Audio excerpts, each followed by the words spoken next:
খেলা নিছেন নাকি? আরে মাঠ তো মনে হইতাছে এমনি থাকবো না, যে অবস্থা ওই যে মাটি মাটি এনে দেখো। হাই হাই, মাঠ কি বরফ করে ফেলবো নাকি? মাঠ কি বরফ করে ফেলবো? আসসালামু আলাইকুম গাইস, আশা করি সবাই ভালো আছেন। আমি এই সাভারে আসি 2018 সালের পর থেকে, কিন্তু এখানে আগে অনেক মাঠ ছিল খেলার, ক্রিকেট, ফুটবল। আমি নিজেও অনেক খেলাধুলা করছি এই সাভারে আসার পরে, কিন্তু এখন অনেকগুলো মাঠই নষ্ট হয়ে গেছে। বাট 5ই আগস্টের পর বেক্সিমকো বন্ধ হওয়া আর এই মায়ানগরের মাঠটাও মুক্ত হওয়া আর এই এলাকার পোলাপনের একটা খেলার ব্যবস্থা। যাই হোক, এই মায়ানগর অনেক বড় একটা মাঠ। এখানে বেক্সিমকো একটা প্রজেক্ট নিছিল বিশাল, মায়ানগর বানাবে, কিন্তু সেটা আর হইল না।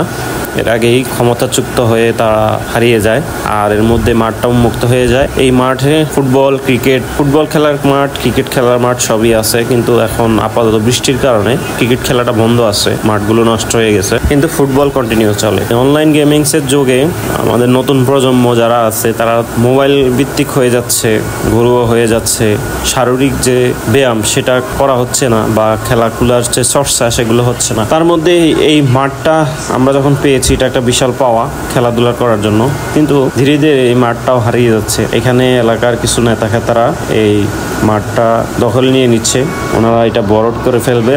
অলরেডি এখানে গাড়ি পার্কিং জায়গা করে ফেলছে, অর্থাৎ এখানে গাড়ি পার্কিং করে ওনারা বর্তমানে। হয়তো ওনাদের ভবিষ্যতে আরো প্ল্যান আছে। এই যে দেখতে পাচ্ছেন মাটি ফালাইছে, এই মাটিগুলো দিয়ে মাঠ বরড করে হয়তো এখানে আরো অনেক কিছু করার ওনাদের প্ল্যান আছে, কিন্তু সেক্ষেত্রে আমাদের মাঠগুলো নষ্ট হয়ে যাচ্ছে এবং খেলাধুলার যে একটা অনুপ্রেরণা সেটাও নষ্ট হয়ে যাবে। মাঠ কি বরফ করে ফেলবো নাকি?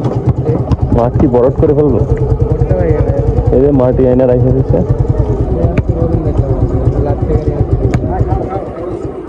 মাঠ বরফ করলে তো খেলাধুলা বন্ধ হয়ে যাবো। হ্যাঁ, লাগাই দিলাম। কি খেলো তোমরা? কও তো না, একটু খেলবার আইসি। হ্যাঁ, মাসুম ভাই কি অবস্থা? খেলা নিছেন নাকি? আরে মাঠ তো মনে হইতাছে এমনি থাকবো না, যে অবস্থা ওই যে মাটি মাটি এনে দেখো। হাই হাই, এটা কি বেক্সিমকো করতেছে না নেতা এলাকার নেতা না? মাঠ বন্ধ হয়ে গেলে তো খেলাধুলা বন্ধ হয়ে যাবো আমগো। হ্যাঁ,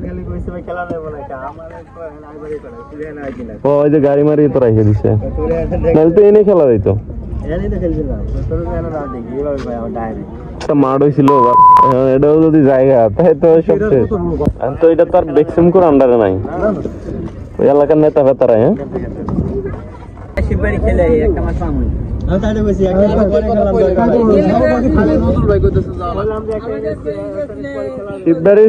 শিববাড়ির মাঠে সব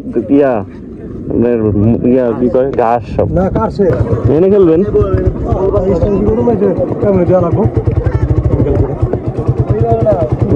খেলাধুলা আর খেলা দেখবো না, আসলে মাঠ দখল হয়ে গেছে না তাদের আন্ডারে, আর আমাদের ওরকম ভাবে খেলা হবে না আগের মতো। যা একটু খেলাধুলা করতো সবাই, এখন সেটা আবার বন্ধ হয়ে যাবে মনে হচ্ছে।